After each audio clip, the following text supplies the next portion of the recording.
This is geometry lessons 6.5 and 6.6. We're going to be looking at properties of kites, and then on the other side, we're going to be looking at properties of trapezoids. All right, so starting with kites, the big idea says kites include rhombusses. We talked about that in the hierarchy. And rhombusses include squares, so all the properties of kites are also properties of these other figures as well. So as we look at specific properties of kites, because in the hierarchy, rhombuses and squares fall underneath kites, everything that's true about a kite is going to be true about those that are under it in the hierarchy as well, which would be rhombuses and squares. All right, first thing we're going to talk about is the reflection symmetry of a kite. And so the kite symmetry theorem says the line containing the ends, that's going to be an important word, of a kite is a symmetry line for the kite. And so we want to be very specific about what are the ends of a kite. So we're talking about a line of symmetry. If you look at a kite and just think about it, there's only one line of symmetry from an end to an end. Okay, and it's going to be in this picture from D to B. If I drew the line that goes from A to C, that would not be considered a line of symmetry because this side over here is different than this side over here, right? That line right there would create something that I could not fold over onto itself. These are shorter than these. But if I draw this line across, as you can picture right here, from D to B, I do have the same exact thing on both sides. So this is a nice line of symmetry. So these are going to be considered the ends, okay? So connecting the ends. And so if we're going to be more specific, like we could just look at the picture and say, oh, okay, I see it. Those are the ends. But specifically, it's going to be the vertex that's between two congruent sides, and then the other vertex that is between two consecutive congruent sides. So these are equal to each other. We've got this endpoint. These are equal to each other. We've got this endpoint. Those are going to be considered the ends. All right, and there's symmetry when we connect those two. Now, what happens because of that symmetry is what we're going to look at next. So the kite diagonal theorem says the symmetry line of a kite is the perpendicular bisector of the other diagonal, which you can see right here. Now we didn't know it was the bisector, but we did see right here this is going to hit at 90 degrees. So the line that connects the other diagonal from A to C is going to hit at 90 degrees. It's also going to be the perpendicular bisector here. So these are going to be equal to each other. I'm going to use 3 because I've already used 2 over here. So this is going to be equal to this. Now going the other direction, that's clearly not true. You can just see it. This line is shorter than this. So they're not both bisecting each other. It's just this other diagonal is bisected by the line of symmetry from end to end. All right, so from that information now, we can fill in a whole bunch of stuff when given some information in a picture. So example number 1, we're given this kite, and they've named it K-I-T-E, and the ends are K and T. Now, first of all, if I know that this is a kite, if they're telling me it's a kite, then I know that these two sides are equal, and I know these two sides are equal. Now, I haven't been given any information about any of those, so I'm not going to be able to figure out those lengths based on what I have right now. But I am going to be able to figure out a bunch about the angles and some about this diagonal right here because I've been given this length of 8. So EM equals 8, EKT, they've shown you in the picture, is 40, and then ITK is 23.5. Find as many other lengths and angle measures as you can. Now, if we go back up here for a second, since this is a line of symmetry, okay, we've been told that, that's a theorem. All right, everything on this side is going to be the same as this side, which means this angle right here, if I reflected it over the line of symmetry, has to be equal. So that tells me that this line of reflection is bisecting this. This angle right here has to equal this one, same as the entire thing. This angle is going to equal this one. Okay, so we can work our way around. Now over here, we don't know, is this bisector? Are these two angles going to be the same? Is it possible? Maybe. But what we do know is that this angle has to equal this one because that's the reflection over the line of symmetry. Same thing over here. So these two ends where the line of symmetry goes through are going to be bisected. So when we look at this over here, we've got this end over here and we've got the 40. So I automatically know that this is also going to be 40. And if this is 23.5, I know that this is 23.5. I also know that this diagonal is the perpendicular bisector of this line. So I know it's going to hit at 90 degrees. And it's going to be 90 in every single one of these little triangles. 90, 90, 90, 90 all the way around. And if this length is 8, I know that this length is also 8. And so this whole length is going to be 16. So let's start listing out some of the things that we know here now. Let's start with these lengths. I know that MI equals 8. And then I also know that EI all the way across is 8 and 8. So that entire length is going to be 16. I'm not going to list out each one of these angles, but we could, for instance, do one of them. So we could say angle IKT equals 40 degrees. And there's some more angles that we can find here. So working inside these triangles, we've already got 2 out of 3 angles in every single one. We've got the 23.5s and the 90s, and we have the 40s and the 90s. So let's start with the easy math up here. They have to add up to 180, and we've already got 90 and 40. So you're going to do, just for the sake of your notes, we'll write this out. 180 minus 90 minus 40. That's going to leave you with 50. Okay, so I know this is 50, and I know this is 50. And now over here, be careful. Some people want to automatically say, oh, these are both 50. This is bisected.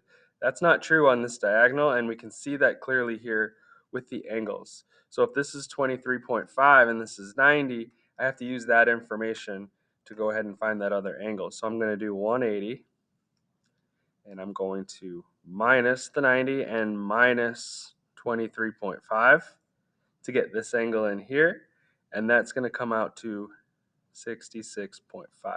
So this is 66.5, and this is 66.5. Let's get this back in focus.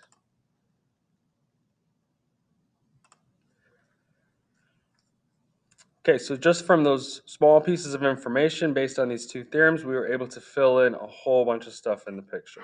So we'll be practicing some more of that today. Now, in the big idea up top here, we talked about how a rhombus is a kite. Now it's a special kind, and so there's some crazy stuff that's going to go on here. So when we were talking about the different ends here, it was important which one's the ends and which one is just the diagonal. But when we look at a rhombus, because we can call either one of these sides consecutive pairs, so like we could look at the kite as in these two sides are equal and these two sides are equal, but in a rhombus, all sides are equal. So I also could say, hey, these are the two equal sides and these are the other two equal sides. So basically, it's a kite that works both ways. And so because of that, we have this theorem. Each diagonal of a rhombus is a symmetry line and the perpendicular bisector of the other diagonal. So the special thing that we saw here with the one line of symmetry, it works both ways down here. Where in a regular kite, it only worked this way. We had symmetry on both sides. This diagonal, we did not.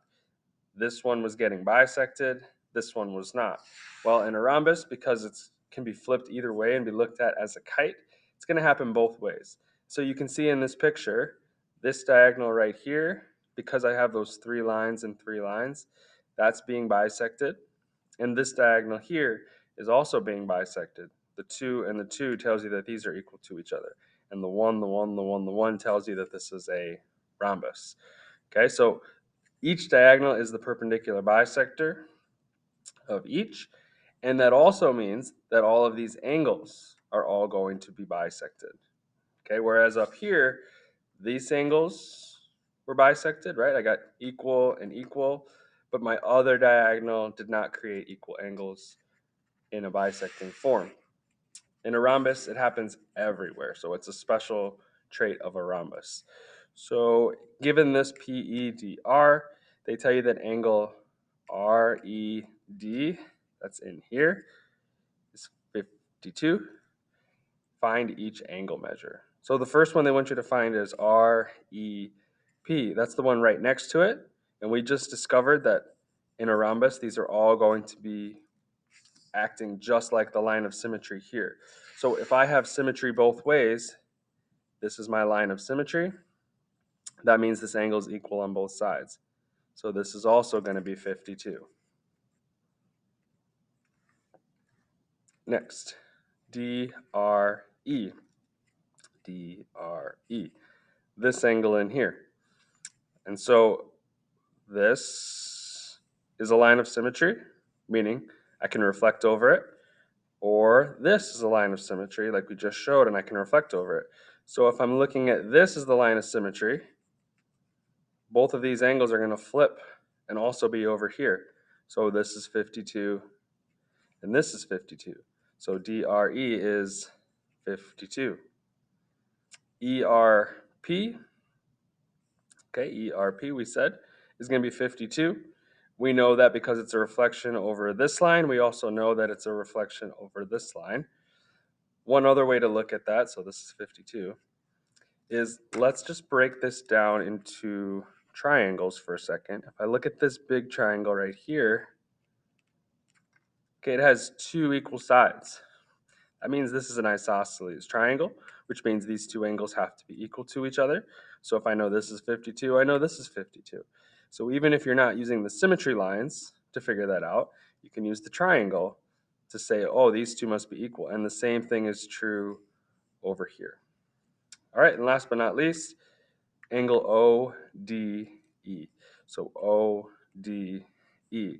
This angle right here, we're going to use the triangles that we've got here. We've got this triangle with a 90 and a 52.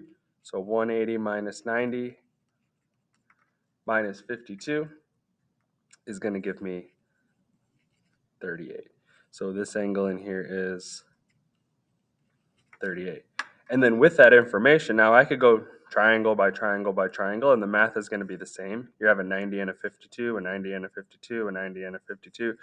So these are all going to be 38.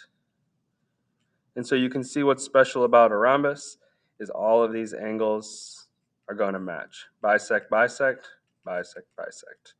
Okay, on to trapezoids.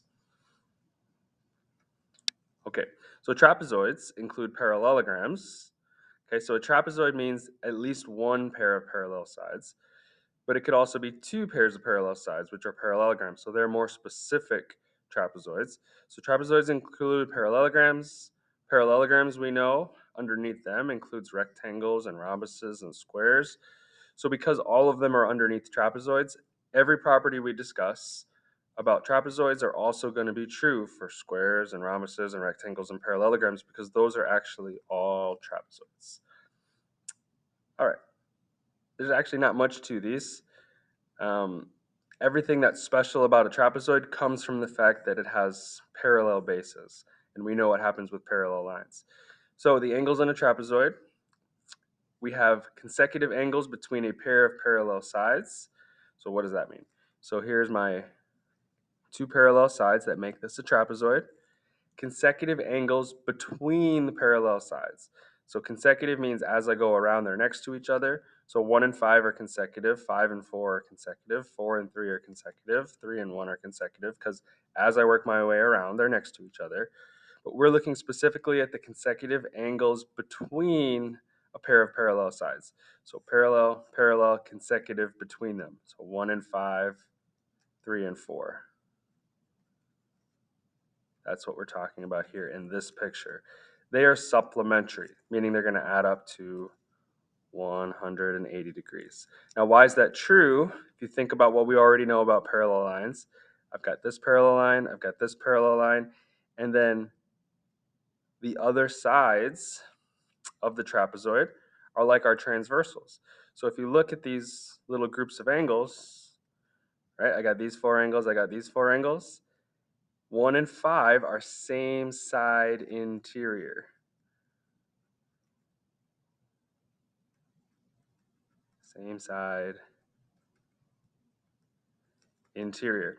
And we always talk about same sides are supplementary. So angle 1 plus angle 5 is going to be 180 degrees.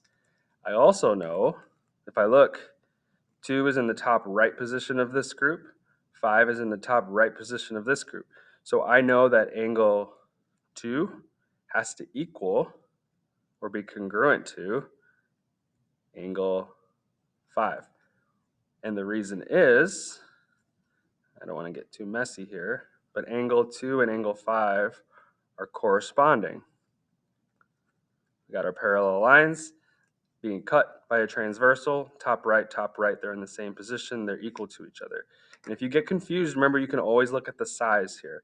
Angle 1 is a really big angle, angle 5 is small. So those are not equal to each other, they're different. So those are supplementary. 2 is small, 5 is small, those are equal. Okay, we're also going to have this transversal over here. So these consecutive angles inside the trapezoid between the parallel lines form same side interiors.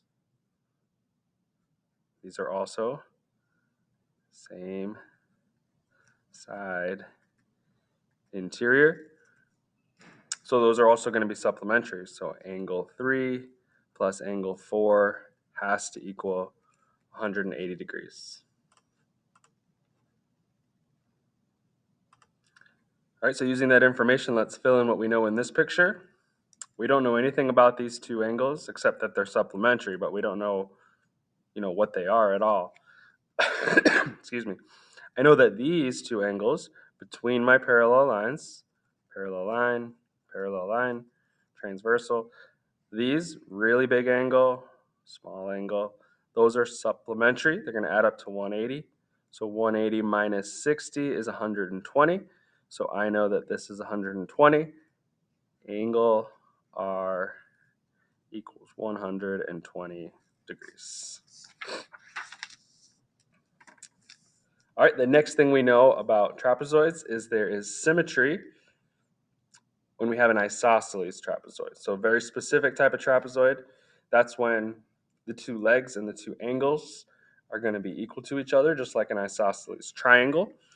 And if you look, consider ABC, the triangle, as an isosceles triangle, AB equals AC. All we do is we kind of slice off the top of that triangle, and then what we're left with on the bottom is not just a trapezoid because we've got parallel and parallel. Now we'd have to slice it off with a line that's parallel to this base to make this work, right? If I slice it off at an angle, none of this is true. But if I draw a line that's parallel to the base, okay, and I slice off the top part of this triangle, these bigger sides were equal, and so now this side is equal to this side, which means this angle is equal to this angle, which we already knew if this was an isosceles triangle. Okay, so this theorem says the perpendicular bisector of one of the bases of an isosceles trapezoid is also the perpendicular bisector of the other base, and it's a line of symmetry for the trapezoid. So what we already knew about the triangle, an isosceles triangle, is that if we draw the perpendicular bisector of the base, so if BC is being cut into two pieces, hit at 90 degrees, in an isosceles triangle, we learned that that line goes right through this vertex. So it drops from the vertex, it hits the base, perpendicular bisecting it. What this theorem now says is that this other base up here, remember the bases are the parallel sides, this other base is also going to be bisected at 90 degrees. So I'm going to mark this one with, well, actually, since I marked these as equal, I should use 2 here to differentiate. If I marked these all with 1, I'd be saying all 4 of them are equal. So you want to be careful with your markings. And now these two are going to be equal to each other. This is being bisected, but it's not equal to any of these. So I got to use a different marking. So I'm going to use 3 and 3. So that's what this says. We're showing you how this happens using the triangle and what we already know. But the main thing we want to know is that if this is an isosceles trapezoid, only true about isosceles trapezoids, so I got to know that these two sides are equal, two angles are equal. The bisector, perpendicular bisector of the top base is also the perpendicular bisector of the bottom base, and it's a line of symmetry. So this line right here cuts this perfectly in half. I've got a mirror image on both sides. It's a line of symmetry. All right, let's use that information real quick. Example number 2. We've got this trapezoid. They tell you the base is WZ and XY. Okay, we also know that from the picture because they show you they're parallel. Remember, these arrows mean they're parallel. So the bases are what's parallel. And they're telling you it's an isosceles trapezoid. They've also shown you that with these angles. So they didn't tell you these sides were equal, but they did tell you these angles are equal, which means this is isosceles. So this side equals this side. Find as many lengths and angle measures as you can. So if this side's 42, I know this side is 42, so WX equals 42. They've already shown us that these two angles are equal. Okay, so that one's 45. Angle Z equals 45. And then we've discussed up here, when you have these parallel lines and your side is like acting like a transversal, you've got this group of 4 and this group of 4. This missing angle in here, that's a big angle. This is a little angle. Those are same side interior. Those are going to be supplementary. So 180 minus 45 equals 135. So this angle is 135. And we would be doing the same math over here. These are same side interior, they're supplementary. So 180 minus 45 is also going to be 135 over here. So again, the reason we get these matching angles is because this is an isosceles trapezoid. Equal angles, equal sides create more equal angles. If we didn't have equal angles, if we just had a regular old trapezoid like up here, okay, these are not going to be equal to these. This is clearly not an isosceles trapezoid. This side is not the same length as this side, so it doesn't follow these special rules. So we know that angle X equals 135, and we also know that angle Y equals 135. All right, and then as we discussed in the big idea, rectangles, parallelograms, squares, those are all trapezoids, so they follow all the same rules, but rectangles are very specific, special ones, and that's what we're going to look at here.